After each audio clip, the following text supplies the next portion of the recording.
Here's wishing every single one of you a very, very happy New Year 2024. I hope this year brings you love, light, joy, strength, and everything that you hope and wish for.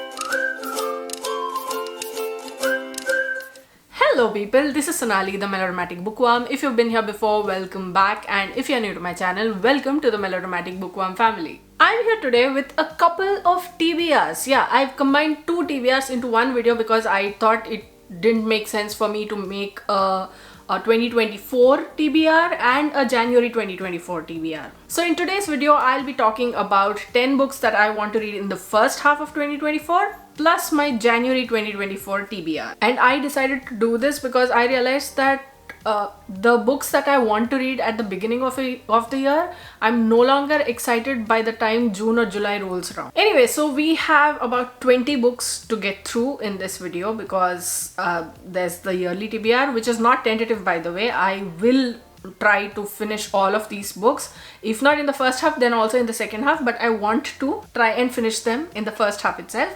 And then the 10 tentative books that I want to read in January. So since there are so many books, let's dive right into this video and let me share with you the books that I want to read in the first half of 2024 as well as the books that I want to read tentatively in January 2024. So first we'll go through the 2024 TBR first, and the first book on that list is Friends, Lovers and the Big Terrible Thing by Matthew Perry. This is Matthew Perry's memoir, and in it he talks about his life, his struggle with addiction, his relationships, and the whole thing. Matthew Perry's death was a shock to every single one of us, especially to Friends fans, and it just breaks my heart to know that he's no longer here. So I really want to read this book and get a glimpse into his life. This is one book that I want to read in the first 6 months of the year. I don't want to put it off any longer, and I also want to read it as soon as possible, which is why I've also made it part of my January 2024 TBR. Next up on my 2024 TBR is Demon Copperhead by Barbara Kingsolver, and this is a sort of a retelling of Charles Dickens's David Copperfield. This follows a boy born to a single mother, I think, in southern Appalachia in Virginia, and he is nicknamed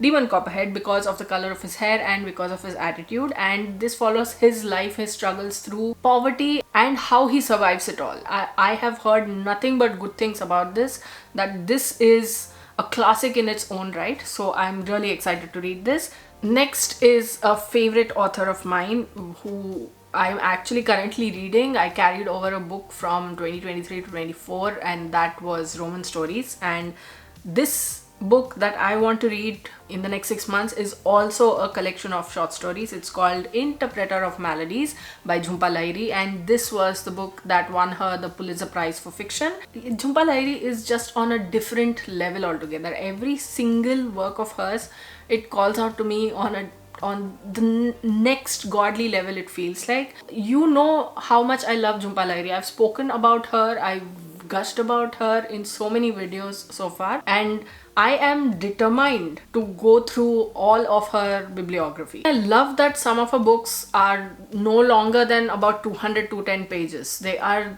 easy to read, but they will also pull at your heartstrings, and they will make you nostalgic. They will make you homesick for whatever home you love the most, and that is what I love most about Jhumpa Lahiri's writing, and I can't stop, okay? I can't stop. I need to cut it right now or this video will go on forever.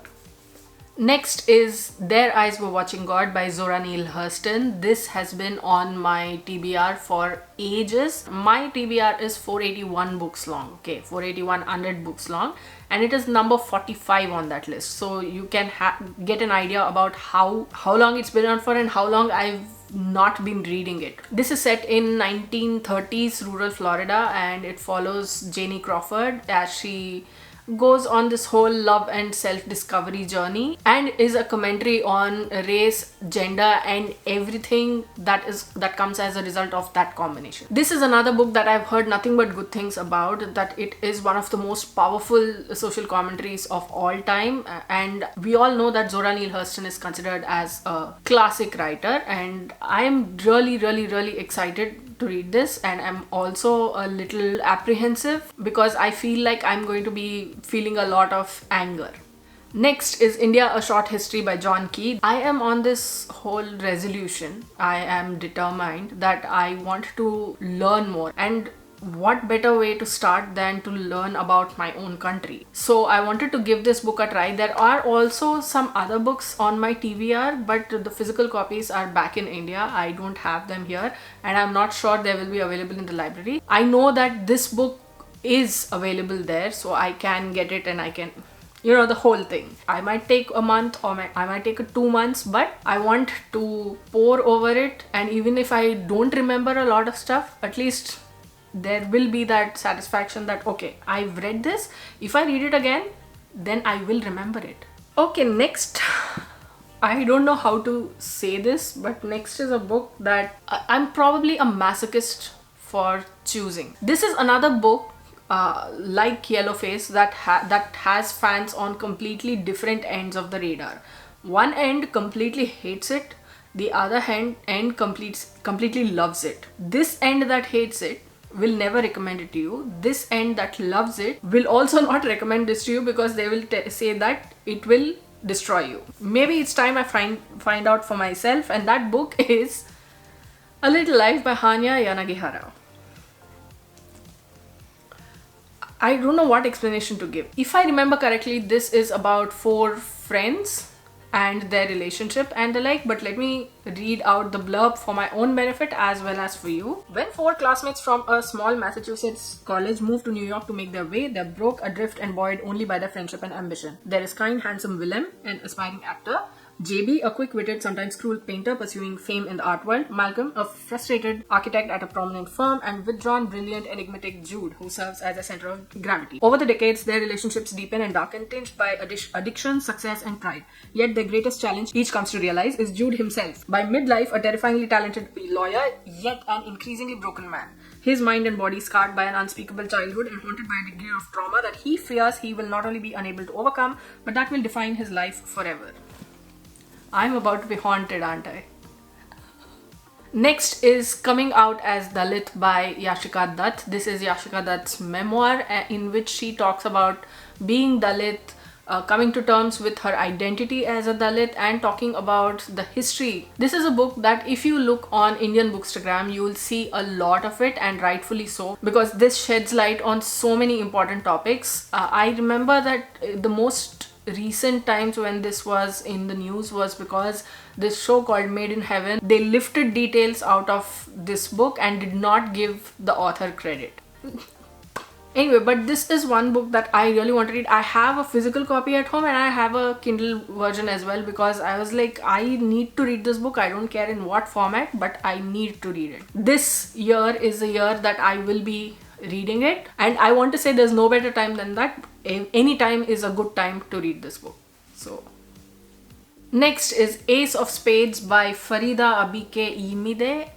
I hope I pronounced the name right, and I'm really sorry if I didn't, but this is a book that has got nothing but good things. Honestly, to say, if I see any book recommendation video, this is one that gets put in the top 5 at least. This is a YA thriller that talks about institutionalized racism, and I'm really looking forward to this. Welcome to Nivea's private academy, where money paves the hallways and students are never less than perfect. Until now, because anonymous texter Aces is bringing 2 students' dark secrets to light. Talented musician Devon buries himself in rehearsals, but he can't escape the spotlight when his private photos go public. Head girl Shiamaka isn't afraid to get what she wants, but soon everyone will know the price she has paid for power. Someone is out to get them both, someone who holds all the aces. And they are planning much more than a high school something. The app on this phone is like, it doesn't read more.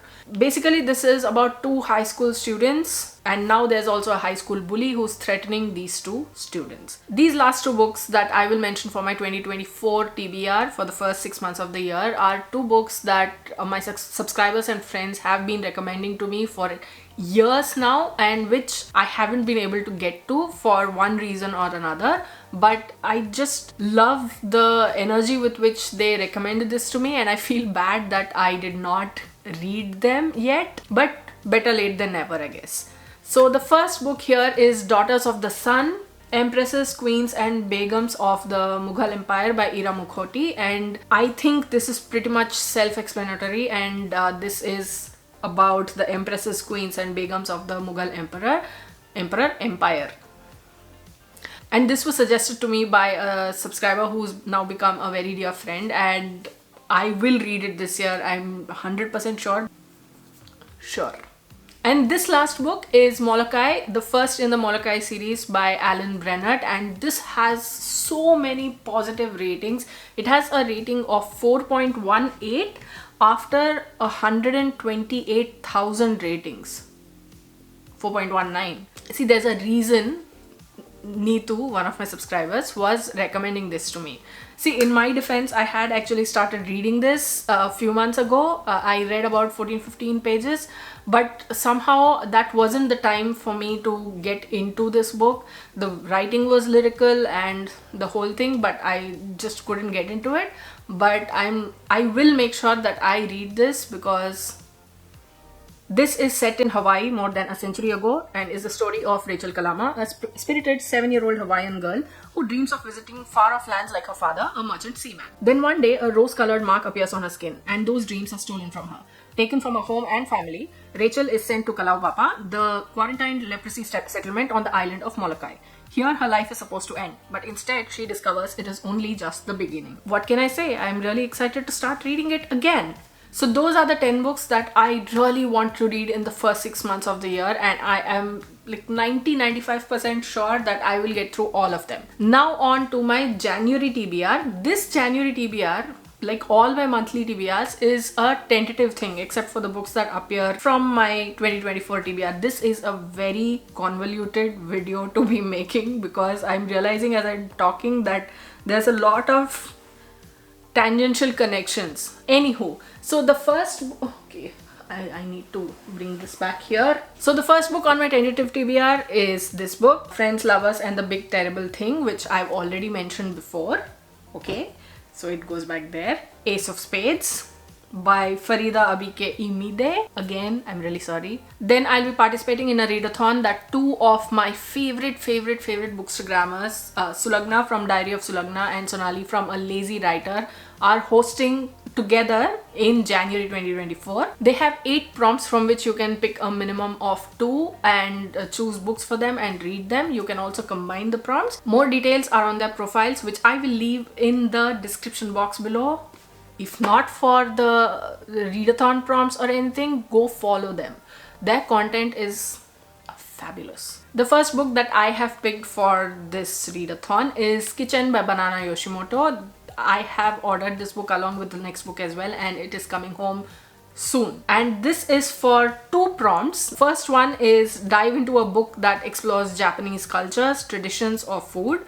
And the second is read a book adapted into Japanese films or anime. And this was one book that I wanted to read very badly even before they came up with this readathon, and I was like, I need to find a way to bring this into my reading life. I need some push, some shove. This was that push. This is about Mikage, who is an orphan raised by her grandmother who has passed away. Grieving, she is taken in by her friend Yoichi and his mother, who was once his father, Eriko. As the 3 of them form an improvised family that soon weathers its own tragic losses, Yoshimoto spins a lovely evocative tale that recalls early Margaret Duras. This is one that I will be reading for this readathon. And the second book is What You Are Looking For Is in the Library by Michiko Aoyama. This is again for 2 prompts. One is immerse yourself in a story where books or libraries play a key role. And then pick a book featuring cat or cats on the cover.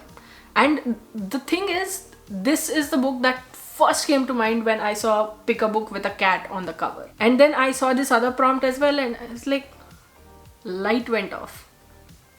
And apparently this is a book for fans of the Midnight Library and Before the Coffee Gets Cold.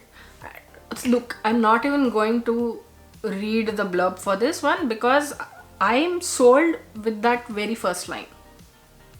I'm done. We know, as readers, as bookworms, we know that what we are looking for is in the library, books and life lessons. Okay, thoda zyada ho gaya.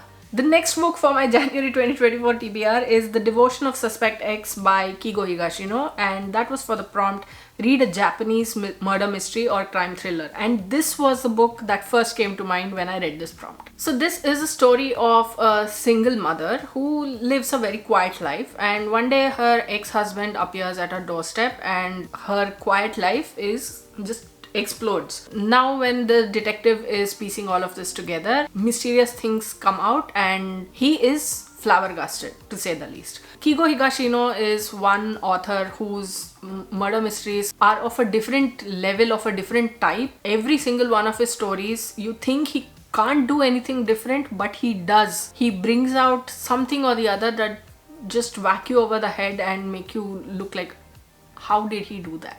I experienced that with Malice, and I experienced that with Salvation of a Saint, and I'm sure that this is also going to be one that will sweep me off my feet. Next is Their Eyes Were Watching God by Zora Neale Hurston, which I've mentioned in my 2024 TBR, and I will be reading this book for the Buzzwordathon that is created and hosted by Kayla from Books and Lala. This is a readathon in which she gives prompts every month and you read one book based on those prompts. And these prompts are buzzwords which you need to find in book titles. It's a pretty simple, straightforward one, and I have made a list that I want to follow, that I want to read. And the buzzword for January is books with there, and there in the title. English is a very funny language, man. Okay. And I chose There As We're Watching God for it. It was already on my 2024 TBR and I'm like, works. Next is Heroes by Stephen Fry. Stephen Fry is a fabulous writer. He's a fabulous narrator, an actor. He's like all in one.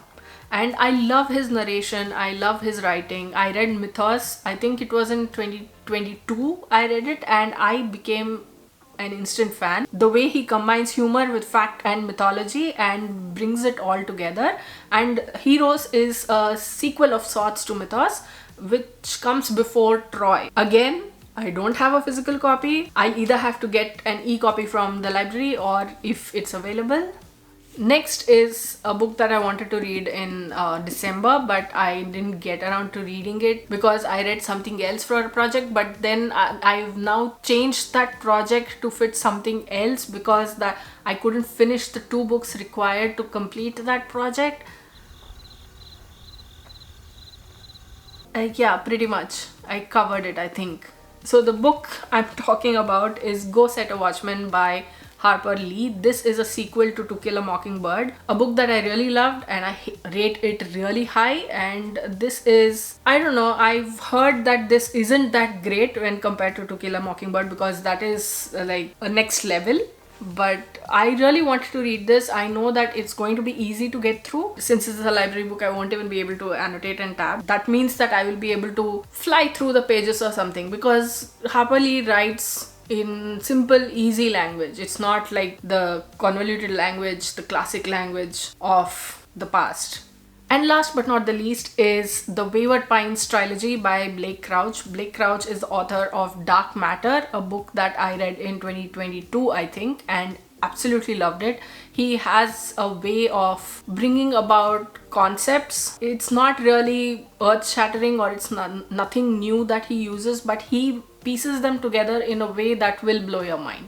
And I'm really looking forward to this one. I don't really know what this is about. I think it's a murder mystery series. Also one that is highly recommended. I bought it because people in some group were talking very highly of it. So I'm really looking forward to this trilogy as well. So those plus the other books that I was mentioning are the books that I want to read in the first 6 months of 2024 and my tentative January 2024 TBR. Which of these have you read? Which ones do you want to read? What books are you reading in January 2024? What books do you want to read in the first 6 months or in the entirety of 2024?